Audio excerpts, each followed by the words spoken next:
ಐತಿಹಾಸಿಕ ಬೆಂಗಳೂರು ಕರಗ ಶಕ್ತ್ಯೋತ್ಸವ. ಹಳೆ ಬೆಂಗಳೂರಿನಲ್ಲಿ ಕರಗ ಉತ್ಸವದ ವೈಭವ. ಧರ್ಮರಾಯಸ್ವಾಮಿ ದೇಗುಲದಿಂದ ಮೆರವಣಿಗೆ. ಐತಿಹಾಸಿಕ ಬೆಂಗಳೂರು ಕರಗ ಶಕ್ತ್ಯೋತ್ಸವ. ಹಳೆ ಬೆಂಗಳೂರಿನಲ್ಲಿ ಕರಗ ಉತ್ಸವದ ವೈಭವ ಇದೆ. ಧರ್ಮರಾಯಸ್ವಾಮಿ ದೇಗುಲದಿಂದ ಮೆರವಣಿಗೆ ಕೂಡ ಸಾಗಿದೆ. ಕರಗವನ್ನ ಕಣ್ತುಂಬಿಕೊಳ್ಳಿಕ್ಕೆ ಲಕ್ಷಾಂತರ ಭಕ್ತರು ಆಗಮಿಸಿದ್ರು. 16ನೇ ಬಾರಿಗೆ ಕರಗವನ್ನ ಹೊತ್ತಿದ್ದಾರೆ ಜ್ಞಾನೇಂದ್ರ ಸ್ವಾಮಿ ಅವರು. 2008ರಿಂದ ಕರಗವನ್ನ ಹೊರ್ತಾ ಇದ್ದಾರೆ ಜ್ಞಾನೇಂದ್ರ ಅವರು. ಮೆರವಣಿಗೆ ಸಾಗುವಂತಹ ಮಾರ್ಗದಲ್ಲಿ ಪೊಲೀಸ್ ಭದ್ರತೆಯನ್ನ ಏರ್ಪಡಿಸಲಾಗಿತ್ತು. ಹುಣ್ಣಿಮೆ ಬೆಳಕಿನಲ್ಲಿ ಕಂಗೊಳಿಸ್ತಾ ಇತ್ತು ಹೂವಿನ ಕರಗ. ರಾತ್ರಿ ಆಗಿರುವಂಥದ್ದು ಅಂದ್ರೆ ಕಂಪ್ಲೀಟ್ ಉತ್ಸವ ಸಾಗ್ತಾ ಹೋಗುತ್ತೆ. ಬೆಳಿಗ್ಗೆ ವಿಶೇಷವಾದಂತಹ ಪೂಜೆಯನ್ನ ಕೂಡ ಏರ್ಪಡಿಸಲಾಗಿರುವಂಥದ್ದು. ಅಂದ್ರೆ ರಾತ್ರಿ ಇಡೀ ನಡೆದಿರುವಂತಹ ಮೆರವಣಿಗೆ ಏನಿದೆ ಅಥವಾ ಕರಗ ಉತ್ಸವದ ವೈಭವ ಏನಿದೆ ಇದನ್ನ ಕಣ್ತುಂಬಿಕೊಳ್ಳಿಕ್ಕೆ ಲಕ್ಷಾಂತರ ಸಂಖ್ಯೆಯಲ್ಲಿ ಜನ ಕೂಡ ಇವತ್ತು ಆಗಮಿಸಿದ್ರು.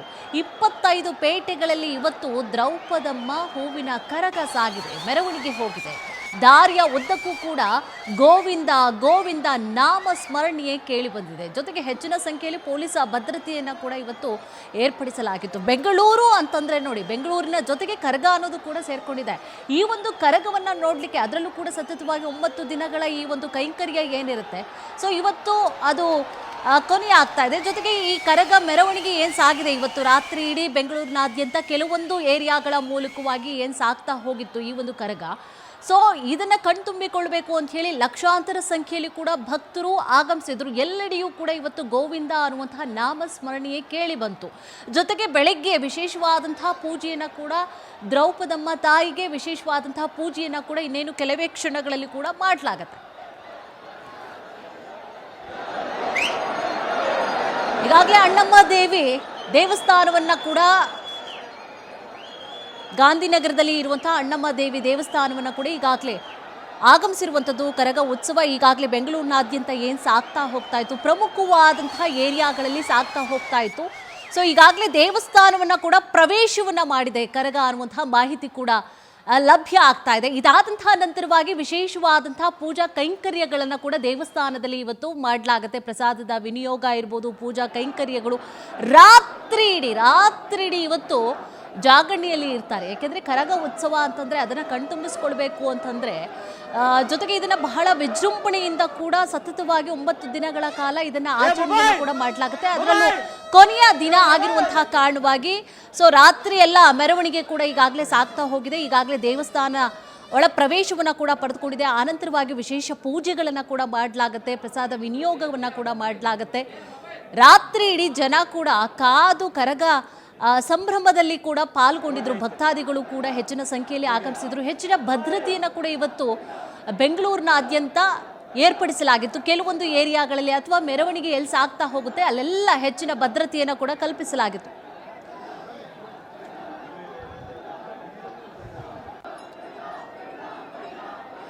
ಮಸ್ತಾನ್ ಸಾಬ್ ದರ್ಗಾವನ್ನ ಕೂಡ ಈಗಾಗಲೇ ಗಮನಿಸ್ತಾ ಇದ್ದೀರಿ. ಜೊತೆಗೆ ಇದಾದಂತಹ ನಂತರವಾಗಿ ಗಾಂಧಿನಗರದ ಅಣ್ಣಮ್ಮ ದೇವಸ್ಥಾನವನ್ನು ಕೂಡ ಈಗಾಗಲೇ ತಲುಪಿರುವಂಥದ್ದು. ಇದು ಮಸ್ತಾನ್ ಖಾನ್ ದರ್ಗಾವನ್ನ ಕೂಡ ಮೊದಲನೇದಾಗಿ ಈಗ ನೀವು ಗಮನಿಸ್ತಾ ಇರುವಂಥದ್ದು. ಆನಂತರವಾಗಿ ದೇವಸ್ಥಾನವನ್ನ ಪ್ರವೇಶ ಮಾಡ್ತಾ ಇರುವಂಥದ್ದನ್ನ ಕೂಡ ಗಮನಿಸ್ತಾ ಇದ್ದೀರಿ. ಗಾಂಧಿನಗರದ ದೃಶ್ಯಾವಳಿ ಮತ್ತೊಂದು ಕಡೆ.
ಮೊಬೈಲ್ ಮೊಬೈಲ್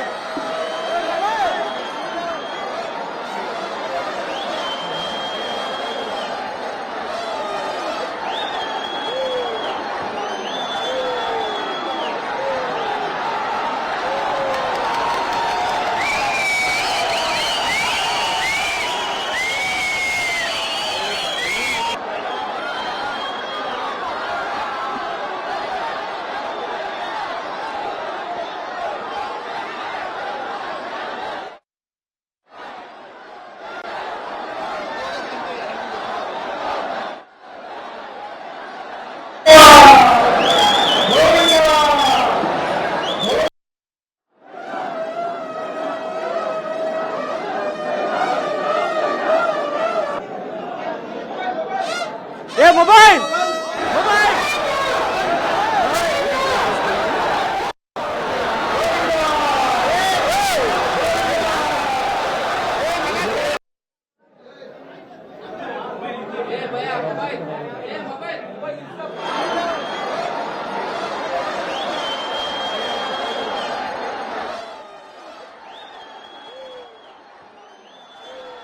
ಕರಗವನ್ನು ಕೂಡ ಹೊರ್ತಾ ಇರುವಂಥದ್ದು. ಅಂದರೆ ಬಹಳಷ್ಟು ಕಟ್ಟುನಿಟ್ಟಾದಂತಹ ನಿಯಮಗಳನ್ನು ಕೂಡ ಪಾಲನೆ ಮಾಡಬೇಕಾಗತ್ತೆ. ಕರಗ ಹೊರ್ತಾರೆ ಅಂತಂದರೆ ಅದು ಅಷ್ಟು ಸುಲಭವಾದಂತಹ ಮಾತಲ್ಲ. ಅದಕ್ಕೂ ಮುಂಚೆಯೇ ಭಾಳಷ್ಟು ಕಟ್ಟುಪಾಡು ನಿಯಮಗಳನ್ನು ಅವರು ಪಾಲನೆ ಮಾಡಬೇಕಾಗಿರುತ್ತೆ. ಆ ಒಂದು ದಿನಗಳಲ್ಲೂ ಕೂಡ ಅವರು ಪಾಲನೆಯನ್ನು ಮಾಡಬೇಕಾಗಿರುತ್ತೆ. ಸತತವಾಗಿ ಬಹಳಷ್ಟು ವರ್ಷಗಳಿಂದಲೂ ಕೂಡ ಜ್ಞಾನೇಂದ್ರ ಸ್ವಾಮಿಯವರೇ ಕರಗವನ್ನು ಹೊತ್ತು ಸಾಕ್ತಾ ಇರುವಂಥದ್ದು. ಈಗ ರಾತ್ರಿ ಇಡೀ ಈಗಾಗಲೇ ಪ್ರಮುಖವಾದಂತಹ ರಸ್ತೆಗಳಲ್ಲೂ ಕೂಡ ಕರಗ ಹೋಗಿದೆ. ಅಲ್ಲೆಲ್ಲವೂ ಕೂಡ ಹೆಚ್ಚಿನ ಭದ್ರತೆಯನ್ನು ಕೂಡ ಒದಗಿಸಲಾಗಿತ್ತು. ಅದರಲ್ಲೂ ಕೂಡ ಐತಿಹಾಸಿಕ ಕರಗ ವೀಕ್ಷಣೆಗೋಸ್ಕರ ಬಹಳಷ್ಟು ಊರುಗಳಿಂದಲೂ ಕೂಡ ಆಗಮಿಸ್ತಾರೆ. ಕರಗ ನೋಡಬೇಕು ಅಂತಂದರೆ ಬೆಂಗಳೂರು ಅಂತಂದ್ರೇ ಅವರು ಒಂದು ರೀತಿಯಾಗಿ ಬೆಂಗಳೂರು ಕರಗ ಬಹಳಷ್ಟು ವಿಶೇಷತೆಯನ್ನು ಕೂಡ ಪಡೆದುಕೊಂಡಿರುವಂಥದ್ದು. ಜೊತೆಗೆ ಈಗ 9 ದಿನಗಳ ಈ ಒಂದು ಪೂಜಾ ಕೈಂಕರ್ಯಗಳು ಏನಿರುತ್ತೆ, ರಾತ್ರಿಯೆಲ್ಲ ಬೆಳಗಿನ ಜಾವದಿಂದಲೂ ಕೂಡ ಅಂದರೆ ರಾತ್ರಿ ಮೆರವಣಿಗೆ ಸಾಗತ್ತೆ ಅಂತ ಹೇಳಿ ವಿಶೇಷವಾದಂತಹ ಪೂಜಾ ಕೈಂಕರ್ಯಗಳನ್ನು ಕೂಡ ಬೆಳಗಿನ ಜಾವದಿಂದಲೂ ಕೂಡ ಏರ್ಪಡಿಸಲಾಗಿತ್ತು. ಇನ್ನೇನು ಈಗಾಗಲೇ ಅಣ್ಣಮ್ಮ ದೇಗುಲವನ್ನು ಕೂಡ ಪ್ರವೇಶ ಮಾಡಿಕೊಂಡಿರೋದ್ರಿಂದಾಗಿ ಒಂದಷ್ಟು ಪೂಜಾ ಕೈಂಕರ್ಯಗಳು ಕೂಡ ಇರುತ್ತೆ. ಸೊ ಅವೆಲ್ಲವನ್ನು ಕೂಡ ಮುಗಿಸಿದಂತಹ ನಂತರವಾಗಿ ಇವತ್ತು ಕರಗ ಎಂಡ ಆಗ್ತಾ ಇರುವಂತಹ ವಿಚಾರಗಳು. ಜೊತೆಗೆ ರಾತ್ರಿ ಇಡೀ ನೋಡಿ ಆ ಕರಗವನ್ನು ಯಾವ ರೀತಿಯಾಗಿ ಫೋಟೋ ಅಥವಾ ವಿಡಿಯೋಗಳನ್ನು ಕೂಡ ಮಾಡ್ಕೊಳ್ತಾ ಇದ್ದಾರೆ. ಯಾಕಂದರೆ ಸಿಗೋದೇ ವರ್ಷದಲ್ಲಿ ಒಂದು ಬಾರಿ ಸಿಗುತ್ತೆ. ಆ ಒಂದು ಕಾರಣಕ್ಕೋಸ್ಕರ ಅವ್ರು ಏನು ಮಾಡ್ತಾರೆ, ಬಹಳ ಉತ್ಸುಕರಾಗಿ ಅದನ್ನು ಭಕ್ತಾದಿಗಳು ಕೂಡ ಬಹಳ ಖುಷಿಯಿಂದ ನೋಡ್ತಾ ಇರುವಂತಹ ದೃಶ್ಯಾವಳಿಯನ್ನು ಕೂಡ ಗಮನಿಸ್ತಾ ಇದ್ದೀರಿ.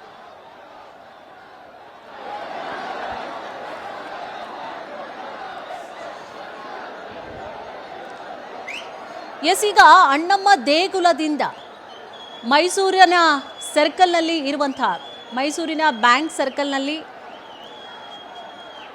ಮೈಸೂರು ಬ್ಯಾಂಕ್ ಸರ್ಕಲ್ನಲ್ಲಿ ಇರುವಂಥ ಆಂಜನೇಯ ದೇವಸ್ಥಾನದ ಕಡೆಗೆ ಈಗಾಗಲೇ ಕರಗ ಕೂಡ ಹೊರಟಿರುವಂತಹ ದೃಶ್ಯಾವಳಿಯನ್ನು ಮತ್ತೊಂದು ಕಡೆ ಗಮನಿಸ್ತಾ ಇದ್ದೀವಿ. ಈಗಾಗಲೇ ಅಣ್ಣಮ್ಮ ದೇಗುಲವನ್ನು ಪ್ರವೇಶ ಮಾಡಿತ್ತು. ಆನಂತರವಾಗಿ ಈಗಾಗಲೇ ಮೈಸೂರು ಬ್ಯಾಂಕ್ ಸರ್ಕಲ್ನ ಆಂಜನೇಯ ಸ್ವಾಮಿ ದೇವಸ್ಥಾನದ ಕಡೆಗೆ ಈಗಾಗಲೇ ಸಾಕ್ತಾ ಇರುವಂಥದ್ದು. ನಾ ಆಗಲೇ ಹೇಳಿದ ಹಾಗೆ ಪ್ರಮುಖವಾದಂಥ ಏರಿಯಾಗಳು ಏನಿರುತ್ತೆ, ಆ ಒಂದು ಏರಿಯಾ ಅಥವಾ ಅವ್ರೇನು ರೂಟ್ ಮ್ಯಾಪ್ ಹಾಕ್ಕೊಂಡಿರ್ತಾರೆ ಇಲ್ಲಿಲ್ಲೇ ಸಾಗಬೇಕು ಅಂತ ಹೇಳಿ. ಸೊ ಆ ಒಂದು ಭಾಗಗಳಲ್ಲೇ ಕೂಡ ಈಗ ಹೆಚ್ಚಿನ ಸಂಖ್ಯೆಯಲ್ಲಿ ಎಷ್ಟು ಅಂತಂದರೆ ರಾತ್ರಿ ಇಡೀ ಜಾಗರಣೆ ಇರ್ತಾರೆ.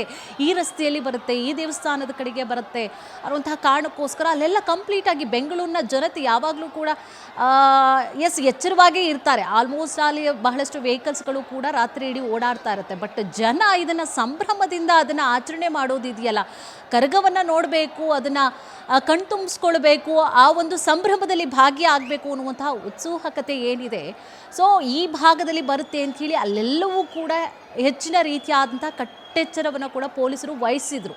ಜೊತೆಗೆ ಆ ಭಾಗಗಳಲ್ಲಿ ಎಲ್ಲವೂ ಕೂಡ ಕಂಪ್ಲೀಟಾಗಿ ನೋಡಿ, ಅಲ್ಲಿ ಕರಗ ಹೊರತುಪಡಿಸಿ ಸುತ್ತಮುತ್ತ ಎಲ್ಲವನ್ನೂ ಕೂಡ ಗಮನಿಸ್ತಾ ಇದ್ರಿ, ಫುಲ್ ಕಂಪ್ಲೀಟಾಗಿ ಜನಸಾಗರವೇ ಅಲ್ಲಿ ತುಂಬಿ ತುಳುಕ್ತಾ ಇದೆ. ರಾತ್ರಿ ಆದರೂ ಕೂಡ ಮಧ್ಯರಾತ್ರಿ ಆಗಿ ಈಗ ಬೆಳಗಿನ ಜಾವ ಆಗಿದೆ.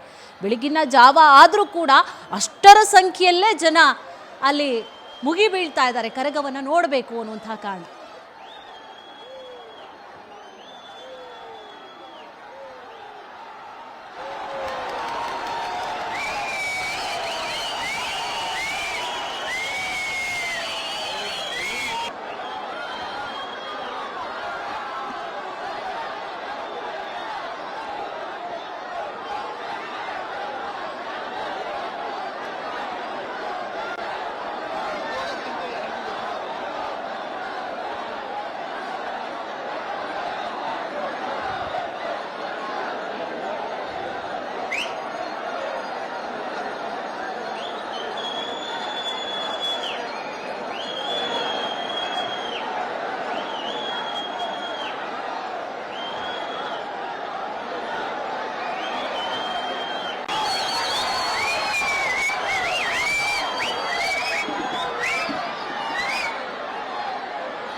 ಗಗನ್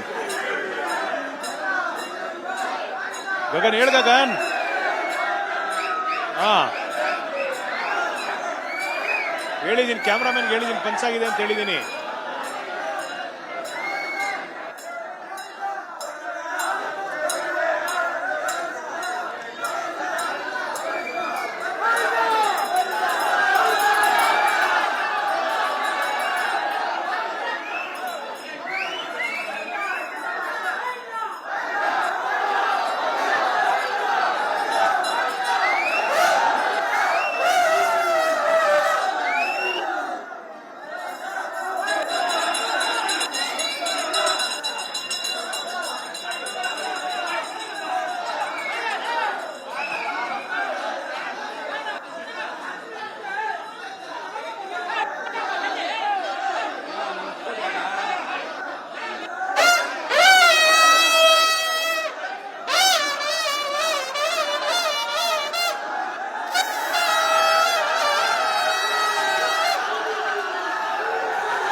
ಗಗನ್